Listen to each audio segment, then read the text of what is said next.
Hi, my name is Justina. People also call me Tina. I'm 27 years old. I'm from Brooklyn, New York. Born and raised, grew up in Flatbush. Currently, I live in Canarsie, suburbs of Brooklyn, people say. Yeah.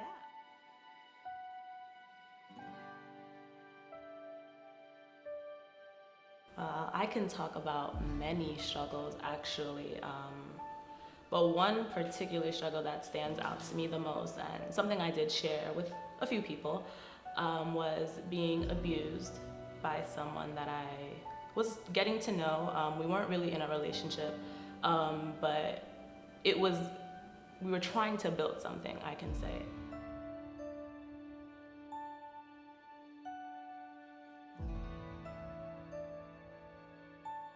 But it wasn't genuine, and I don't really know how I got sucked into it. I feel as though I just fell weak to my emotions and listened to whatever he said to me, and just thought that, well, okay, well, if this is what this guy is bringing to the table, and it seems like it's what I want, then let me go for it. And that's how I fell into the trap of being with someone that was completely wrong in all ways, and even thinking that it could work out. Um, and the signs were there, even with us just trying to get to know each other. There would be days where he would get angry and things that he would say to me just didn't make sense. Like, oh, no one would ever love you the way that I do. And I'm just like, well, first off, we're not really in a relationship. We're just trying to get to know each other and trying to build something. So this isn't love right now. So hearing that was kind of harsh because I'm just like, no guy has ever said that to me. And if you think that what you're giving me is love and thinking that there's no one else that can do better than that, then there's something wrong with you, not me. Um, so that was my first warning sign. My second warning sign was when we got into a heated conversation because he was trying to get to know me, but still dealing with his ex-girlfriend, who is still currently with him at the moment, or maybe even more. So it was like as though I was coming second to him. And I'm just like, well, if you're trying to get to know me, and you have to cut her out of the picture. So there was an incident that happened where we were on a vacation. I can say it, I'm not really afraid to say that. Like we were on a vacation, and it was amongst my family, not my mom or dad, just my brothers, my cousins, aunts and uncles. And while there, we got into a heated argument, and it was because of his ex, or so to say, his actual girlfriend. I noticed that they were still in communication, and I'm just like, okay, well, we're with my family, and you're still entertaining another female. And as we were talking, like he got upset because I went through his phone, and I'm just like, okay, you're getting upset because I went through your phone, but you're not denying the fact that you're still talking to her, and yet you're still trying to be with me. And then one thing led to another where we had taken a picture together, and I got hold of the picture, and I'm just like, and it was actually a printed picture. And I'm like, I'm gonna rip this picture up because it means nothing to you. And I clearly don't want you to share it with anybody because you have another girl in your life, so you don't need this.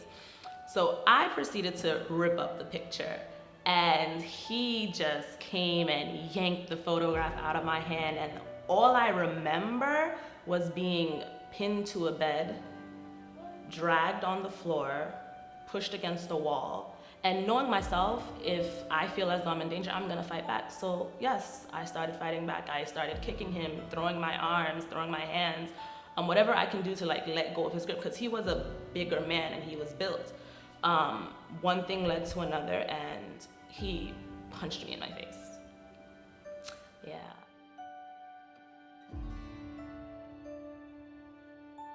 I will never forget. That's something I'll never forget. And it was in that moment I realized, okay, Justina, you have to leave this situation. Don't fight back, just run. And that's exactly what I did. I ran out the room and went directly to my cousin in tears, and she's like, what happened? What happened? And I'm like, well, he hit me.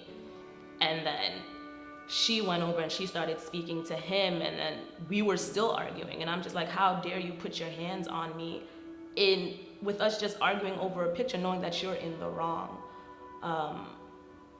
And that's where I realized, okay, Justina, this is not something for you. Forget about trying to build a relationship with this guy.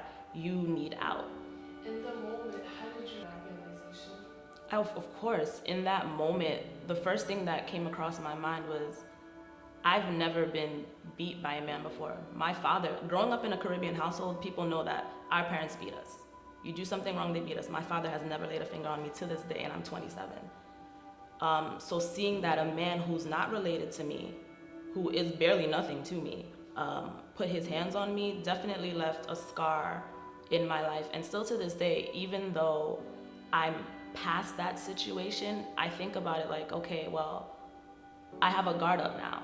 I don't think that I can be as vulnerable as I used to be with people, knowing that this happened. It literally makes you think like, okay, well, will another guy do this to me? If I'm so afraid, there was a point in my life when after it happened, I was afraid to talk to guys. I was afraid to even get next to a guy who was bigger built than me. I remember I got into an argument on the bus with a random stranger because he was pushing his way on, and then out of nowhere he said, yeah, that's why you black women love to get beat. And the way that triggered something in me, and I'm like, you don't even know me, let alone any black woman on this bus, to tell us that we love to get beat. Do you know how traumatic that is? And everybody just looked at me like, why are you going off on him? And I'm like, excuse me, it's not okay for any man to say that we love to get beaten. No, we don't. It's not okay. So it still leaves a sting even to this day as I try to continuously get over it. But when I'm placed in situations where I feel as though a guy is going to either yell at me or maybe put his hands on me, it brings up that exact moment. Forgiving him, well, it was more so something I had to do on my own. It wasn't necessarily, I had the conversation with him after it all happened, and that was that. And I realized, okay, well, he's not gonna say sorry. And I think for me, it would have been nice to hear, I'm sorry that I hit you. I'm sorry that I actually fought you. But I didn't get that. And it's hard to go, I went a whole year, a year and a half until I started speaking about it, holding this person in my heart. A year and a half, a year is 365 days plus the other half. So that's a lot of days carrying someone, being angry, being bitter, and looking at yourself and seeing every time you wake up and you're just so sad. And I don't like to put depression and labels on me, but that was a year in my life where I was depressed, where I was crying. I remember we used to have Monday night prayers for Fresh, well, at our church. And I would come to church and I would just cry and cry and cry and be broken.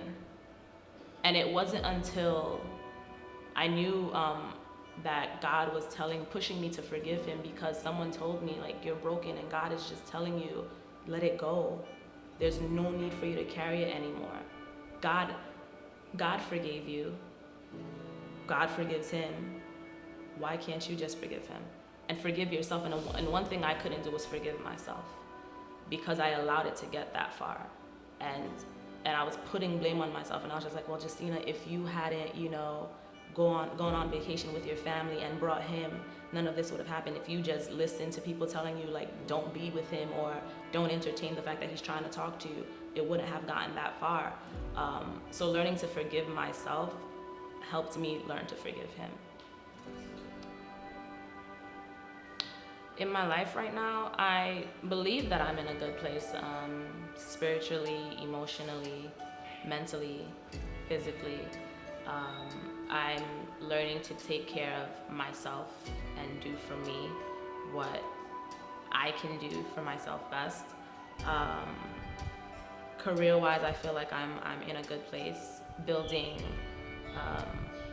my knowledge on the healthcare field and what I want to eventually do in life, and just exploring many options, because medicine is such a vast field. So dipping and dabbing in different things is actually beneficial to ultimately seeing where I want to end up as a doctor. Yeah, I think I'm on the right path. Of course, my path isn't perfect, and it's far from perfect. There's always bumps in the road. highs and lows, failures along the way, but I definitely believe that I'm on the right track. Do you still feel like you're finding yourself? I feel like, are you ever done finding yourself? Because as a human being, you're always growing, we're always evolving. The times are changing, so I feel like with every season, there's a new thing to learn. There's a new thing about myself that I'm finding out. So no, I'm definitely not done finding myself. People say that I'm in my golden years, so hey, these golden years, I'm still finding out who I am. And that's a beautiful thing.